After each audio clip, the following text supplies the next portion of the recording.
की स्थापना लोगों के दिल में करने के पीछे मेरी कोई लोकेशना और विदेशना, लोकेशना का अर्थ होता है कि लौकिक की, लेकिन साहब ने कहा कि शिव को गुरु बनाकर उनकी बात लोगों तक पहुंचाने के, क्योंकि किताबें शिव से ज्ञान किसी में उतरता है तो शास्त्र आरेखित होते हैं, लिखे जाते हैं। किसी व्यक्ति में वो ज्ञान उतरता है तो उसने किताब लिख दी है, लेकिन आग उस व्यक्ति में होती है मानसिक अंधेरा भी है, यानी मन के तल पे भी अंधेरा छाया हुआ है, ज्यादा भारी होता है। कि मन क्या है? ये मन कभी किसी का दुश्मन होता है, मन किसी का दोस्त होता है, मन ही किसी को अपना समझता है, मन ही किसी को पराया समझता हो जाता है, और अपराधी का संग करता है तो कहा देता है। यानी मशीन एक ऐसी चीज होती है कि उस पे जो डालिएगा वो उसी को काटेगा।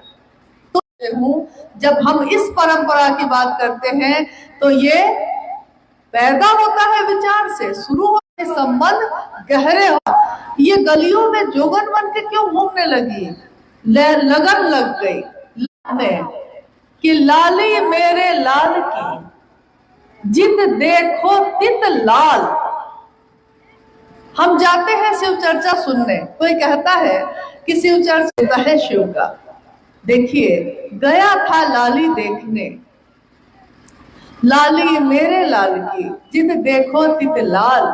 लाली देखन मैं गई, मैं भी हो गई लाल। मैं गई थी देखने, शिव की बात सुनने गई थी, लेकिन ये मेरे दिल में क्या हो गया कि मेरे दिल में ऐसा प्रवेश किया ये कि अब ये बात मेरे दिल से जाती ही नहीं है। हमेशा हम सोचते हैं कि आखिर इस बात में इतना आकर्षण क्यों है? आखिर महादेव का नाम जैसे ही कोई लेता है मन उसकी तरफ खींचता क्यों है? ये मन को क्या हो जाता है? तो अभी मंडल सर अपनी चर्चा में कह रहे थे कि लोहा जो होता है, पारस लोहा को सोना बनाता है, लेकिन गुरु, और वो भी जगत गुरु शिव, वो कुपात्र से कुपात्र को भी, योग्य को भी अयोग्य को भी, पतित को भी और पावन को भी, सबको अपने जैसा बनाते हैं। उनके अंदर ये व्यवस्था नहीं है, ये मजबूरी नहीं है उनकी कि तुम लोहा बन के आओगे तभी मैं तुमको पारस बनाओ से जोड़कर सोना बनाऊंगा, ऐसा वहां कुछ नहीं। तो गुरु शिष्य परंपरा में तो ये होता है। मैंने कहा अभी कि साहब ने व्याख्या की इसकी कि जो आपके मन पे भारी होता है। अभी अभी 2 दिन पहले छठ का व्रत गुजरा है। मुझको लगता है बिहार में तो ज्यादातर घरों में छठ व्रत होता है। इस व्रत का नाम ही है महापर्व है ये। यहाँ का रहने वाला व्यक्ति किसी राज्य में जाके अपने जीवन को चलाने के लिए काम कर रहा है। भारत और नेपाल दोनों मिला जुला हुआ ही है यार। तो इन दोनों देशों के रहने वाले लोग अलग अलग देशों में जाते हैं काम करने, अपने जीवन को चलाने के लिए, अपने परिवार को पालने के लिए। लेकिन आपने देखा होगा कि जैसे ही होगा कि छठ व्रत आ रहा है, टिकट मिले या नहीं मिले, ट्रेन में लटक लटक के भी, लेकिन वो कहाँ लौटता है? अपने घर। वो मुंबई में रह रहा है लेकिन अपने एक गांव के झोपड़ी में आता है वो, क्योंकि वो उसका अपना घर है। और ये पर्व, यानी पर्व का क्या मतलब होता है? पर्व का मतलब होता है उन्नयन, आपका आध्यात्मिक उत्थान, जो आपको ईश्वर की तरफ ले जाए, ऐसा कोई अनुष्ठान उसको पर्व कहते हैं। और पर्व सबको एक कर देता है, सबकी मानसिकता एक कर देता है। अपने अस्तित्व को भूलकर, अपने सुख और दुख को भूलकर, बाथरूम में ट्रेन के बैठकर, बस में लटक कर, कैसे भी लेकिन वो घर पहुंचता ही पहुंचता है। क्यों? क्योंकि एक ऐसा समय आता है जब उसको लगता है कि अभी मुझको अपने घर लौटना जरूरी है।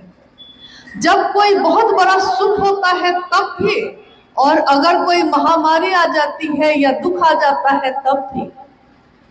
अभी कुछ वर्ष पूर्व कोरोना महामारी आई थी, उस समय भी कोई सवारी नहीं मिली तो लाखों लोग सड़कों पे पैदल चल दिए कि कम से कम जीवित रहेंगे, अपने गांव तो पहुंच जाएंगे, अपने घर तो पहुंच जाएंगे। देखिए, जब सारे सहारे छूट जाते हैं, जब सारे लोग साथ छोड़ देते हैं, तो हमको याद आता है कि एक सहारा है जो मेरा घर है, चाहे जैसा है, चाहे वो बिल्डिंग है, चाहे वो झोपड़ी है, लेकिन वो मेरा है। बस यही बात साहब ने कही। शिव सबका है तो हम उसकी परवाह नहीं करते। जिस दिन मेरा मन ये समझ जाता है कि वो शिव मेरा है, तो दूसरे करते हैं या नहीं करते हैं, मुझको महादेव का काम करना है, मुझको महादेव से दया मांगनी है, मुझको उनकी बात करनी है, मुझको उनको प्रणाम करना है, चाहे दूसरे करें या ना करें। और साहब ने कहा कि ये दुनिया जिसमें हम आए हैं, ये अपना देश है नहीं। आए हैं, कुछ समय के लिए आए हैं, लेकिन इतना सामान इकट्ठा करते हैं, इतनी चीजें इकट्ठी करते हैं कि लगता है जैसे यहाँ से जाएंगे ही नहीं। रहना नहीं देश वीराना है। इस देश में रहना नहीं है हम लोग को, हमेशा लौटना है एक दिन। जाकर क्या मुंह दिखाएंगे बाबू को, क्या कहेंगे कि आपने जीवन दिया, आपने ये दुनिया दी, आपने परिवार दिया, आपने सुख दिया, लेकिन हम लोगों ने आपका नाम लेना भी छोड़ दिया। साहब ने कहा कि उस शिव को जो सबका है लेकिन तुम्हारा नहीं है, तुम अपना गुरु बनाओ उसको, अपना। इस शब्द में इतनी ताकत है, इतनी शक्ति है, इतना चुंबक की तरह यह काम करता है कि जैसे ही कहते हैं अपना, हम अपने सब चीजों को एक तरफ कर देते हैं और सबसे ज्यादा भारी गुरु हो जाते हैं। जैसे आपने देखा होगा कि राशन की दुकान पे तराजू रखता है, लोग पूछता है कि कितना किलो चाहिए चावल, तो हम लोग कहते हैं कि आधा किलो चाहिए। तो आधा किलो का वो जो वजन होता है वो रखता है एक तरफ, और एक तरफ वो चावल रखेगा। छोटा छोटा रखता रहता है, लेकिन एक बार में 1 किलो का जब रख देता है